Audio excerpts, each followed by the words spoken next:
औज़ुबिल्लाहिमिनश्शैतानिर्रजीम बिस्मिल्लाहिर्रहमानिर्रहीम सल्लल्लाहु अला हबीबिही मुहम्मदिन व आलिही व सहबिही वसल्लम।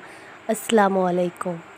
आज एक बहन की दुरूद शरीफ की मेडिकल स्टोरी मैं आपके साथ शेयर करूंगी। बड़ी खूबसूरत और प्यारी कहानी है दुरूद शरीफ की। ये बहन कहती हैं कि मैं अपने कज़न से मोहब्बत करती थी, मुझे अपने कज़न से बहुत ज़्यादा प्यार था और मैं चाहती थी कि मैं इसके साथ पाकीज़ा रिश्ता निभाऊं, कि मेरा निकाह हो जाए। मेरी अम्मी लोग, मेरे बाकी जो फैमिली वाले थे, वो नहीं चाहते थे कि मेरा रिश्ता यहाँ पर हो और मेरी शादी यहाँ पर हो, क्योंकि उनकी माशी हालत अच्छी नहीं थी और जो मेरा कज़न था वो सही काम भी नहीं करता था, वो लड़कियों वगैरह की तरफ जाता था, यही उसका मसला था। तो मेरे बाकी जो सब घर वाले थे, चाचू थे, फूफो थी, दादी वगैरह, सब कहते थे कि मेरा रिश्ता वहाँ ना हो। लेकिन मैंने ज़िद की थी और मैं चाहती थी कि मेरा रिश्ता यहाँ पर हो जाए। और फिर इसी तरह कुछ दिनों के बाद मेरा रिश्ता मेरे कज़न के साथ हो गया और एक ही साल के अंदर अंदर मेरी शादी भी मेरे कज़न के साथ हो गई। तो सब कुछ ठीक था, सब घर वाले खुश थे। पहले नहीं मान रहे थे, लेकिन बाद में सब ठीक हो गया और इसी तरह बात चलती रही। काश कि मैं अपने बाप की बात मान लेती, अपनी अम्मी की बात मान लेती, अपने घर वालों की बात मान लेती और मैं यहाँ रिश्ता ना करती। लेकिन मेरे मुकद्दर में यहीं पर था, मेरी ज़िद थी कि मैं इसके बग़ैर नहीं रह जाऊँगी, मर जाऊँगी, मेरा क्या होगा, मैं तो इसके बग़ैर जी भी नहीं सकती। शादी से पहले मेरी यही बातें थीं। लेकिन कज़न था, हमारे घर के साथ ही उसका घर था, आना जाना लगा रहता था। तो मेरी शादी वहाँ पर हो गई और शादी के कुछ अरसे के बाद इस तरह हुआ कि बस वही मामलात चलने लगे। मेरी सास की लड़ाई मेरे साथ होती, तो जो मेरी कज़न थी उसकी शादी भी मेरे साथ हुई थी, वो भी मेरी देवरानी थी। तो मसले इस तरह थे, वो थोड़ी सी तेज़ थी और अल्लाह ताला ने उसको औलाद भी दे दी और वो मज़बूत हो गई। लेकिन मेरी औलाद भी नहीं है और मैं अपनी सास की खिदमत भी करती हूँ और अब सास तो मेरे बग़ैर रह भी नहीं सकती, वो मेरे ही पास होती है, वो माज़ूर हो चुकी है और मेरी औलाद नहीं है। मैं इतनी ज़्यादा परेशान रहती हूँ। मेरा शौहर बस ठीक है, जैसे शौहर होते हैं वैसे नहीं है, मेरा ख्याल नहीं करता, कभी अपने मूड पे होता है और दूसरी लड़कियों को देखता खुश होता है और दूसरी तरफ भागता है। मैं इतनी ज़्यादा खफा होती हूँ, परेशान होती हूँ कि शादी से पहले मेरे लिए काफ़ी अच्छे घरों के रिश्ते आए थे और बहुत ज़्यादा अच्छी फैमिलियाँ थी कि मैंने अपने माँ बाप की बात मानी होती और आज मेरा ये दिन ना होता। अपनी ज़िंदगी में मस्त थी, कॉलेज पढ़ती थी, बस दोस्तें वगैरह थी। नमाज और कुरान तो मैं बचपन ही से करती थी। हमारा सब ख़ानदान माशाल्लाह से मदरसे वगैरह में पढ़ते हैं, आलिमा है, हाफिज़ है, सब औरतें मर्द अल्हम्दुलिल्लाह। और ये सब सिलसिले जारी हो गए, मेरी ज़िंदगी में परेशानियाँ बस शामिल हो गई और मेरी ज़िंदगी इसी तरह गुज़रती गई। जो मेरी कज़न थी, मेरी देवरानी भी थी, उसको अल्लाह ताला ने बेटा भी दे दिया, लेकिन मेरी औलाद नहीं थी। मुझसे बड़ी एक और जेठानी भी थी जो मुझे बहुत तंग करती थी, बातें सुनाती थी, तंज मारती थी। मैं बिल्कुल खामोश थी, मेरी बचपन ही से आदत थी, मैं बिल्कुल खामोश होती हूँ। सामने वाला मुझे जितना भी तकलीफ़ दे, अजियत दे, किसी को भी कुछ नहीं कहती, एक ही खामोशी में अपने घर में ज़िंदगी गुजारती थी। मेरा दिल भी खफा नहीं होता, वक्ती तौर पे मुझे तकलीफ़ हो जाती, फिर मैं अपने दिल से ये बातें निकाल देती थी।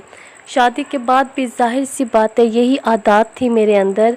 मुझे सास डांटती, मुझे मेरा हस्बैंड डांटता, मेरी देवरानी जो थी, बड़ी जेठानी जो थी, वो मुझे तंग करती। छोटी देवरानी तो मेरी अपनी कज़न थी, दोस्त भी थी, बहनों की तरह रहे थे, खाला की बेटी भी थी, चाचू की बेटी भी थी, तो वो तो मेरे साथ दोस्तों ही की तरह रहती थी। लेकिन जो बड़ी देवरानी थी वो गैर थी और वो काफ़ी ज़्यादा ताकतवर थी, अपनी जो जगह थी घर में काफ़ी मजबूत बना रखी थी।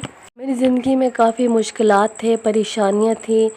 और जब मुझे मेरी जो अब्बू की फूफो है, उन्होंने बताया था दुरूद शरीफ के बारे में, क्योंकि उन दुरूद शरीफ पढ़ने की वजह से उनकी ज़िंदगी में भी बहुत मिरेकल्स हुए, तो उन्होंने मुझे भी कहा कि आप कसरत के साथ दुरूद शरीफ पढ़ो, आपके सब दुश्मन अपने दोस्त बन जाएंगे। जो आपको तकलीफ़ देते हैं وہ آپ کو تکلیف نہیں دیں گے، وہ خود بخود آپ کے راستے سے ہٹ جائیں گے، وہ بالکل ان کو خاموشی ہو جائے گی۔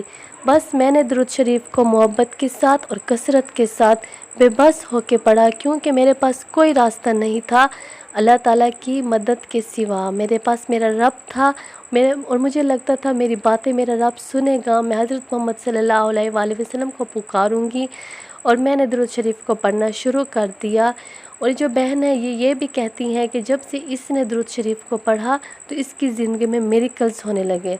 سب سے جو بڑا میریکلز تھا وہ یہ تھا کہ اس کی ساس اس کے ساتھ اتنی اچھی ہونے لگی کہ وہ جب معذور ہو گئی تو وہ اسی کے پاس رہتی تھی، یہ اس کی بہت زیادہ خدمت کرتی تھی۔ اور یہ بہن کہتے ہیں کہ میری ساس کا رویہ میرے ساتھ بالکل ٹھیک ہو گیا، میرا شوہر بھی میرے ساتھ بہت اچھا رہنے لگا اور سب معاملات ٹھیک ہو گئے۔ اور جو سب سے بڑی پریشانی تھی، جو مسئلہ تھا، وہ میری جو بڑی جٹانی ہے وہ بناتی تھی۔ میری بڑی جٹانی جو تھی وہ مجھے تنگ کرتی تھی، مجھے باتیں سناتی تھی، تو سب سے بڑا جو مسئلہ تھا وہ میری بڑی جٹانی تھی۔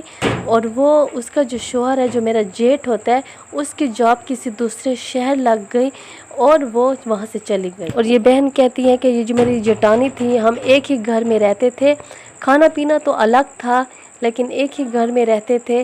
تو اللہ تعالیٰ نے ایسے معجزہ کیا درود شریف کو، تو ابھی میں نے کچھ ہی دن پڑھے تھے کہ اللہ تعالیٰ نے میری زندگی میں بڑا ہی خوبصورت میریکل کیا کہ میرے جیٹھ کی جاب کسی اور شہر میں لگ گئی اور میری جو جٹانی ہے وہ گھر سے چلی گئی۔ الحمدللہ اب گھر میں سکون ہے اور کوئی لڑائی فساد نہیں ہوتا۔ میری ساس بھی میرے ساتھ اچھی ہے، میرا ہسبینڈ بھی ٹھیک ہو رہا ہے، نمازیں بھی پڑھتا ہے اور دین کی طرف بھی ہو رہا ہے، اس کو تو میں اب تبلیغ کی طرف بھی بیچتی ہوں۔ اور یہ سب اللہ پاک کی طرف سے ہے، یہ اللہ تعالیٰ نے سب کچھ ٹھیک کیا۔ میرا رب جب تک نہیں چاہے گا میری زندگی کو سکون نہیں ملے گا، کیونکہ ہم اللہ تعالیٰ کے غلام ہیں۔ اور اس بہن کی زندگی میں میریکل ہوا، بڑا ہی خوبصورت میریکل ہوا۔ درود شریف پڑھنے کی وجہ سے اللہ تعالیٰ ہر انسان کی زندگی میں میریکل ضرور کرتا ہے، لیکن یہ پڑھنے والے پہ ڈیپینڈ ہے کہ وہ کتنی محبت کے ساتھ پڑھتا ہے، لگن کے ساتھ پڑھتا ہے اور کتنے زیادہ سوچ کے ساتھ پڑھتے ہیں، اللہ تعالیٰ اس کو اتنے ہی زیادہ فوائد عطا کرتے ہیں۔ بس اللہ تعالیٰ ہم سب کو محبت سے، یقین سے، لگن سے اور ادب کے ساتھ باوضو ہو کر درود شریف پڑھنے والا بنائے اور ہمارے دونوں جہان سنور جائیں، ہمیں آخرت کے عذاب، قبر کے عذاب اور دنیا کی خوفناک زندگی سے بچائے انشاءاللہ۔ صلی اللہ علیہ حبیبہ محمد و آلہ و صحبہ وسلم۔ السلام علیکم۔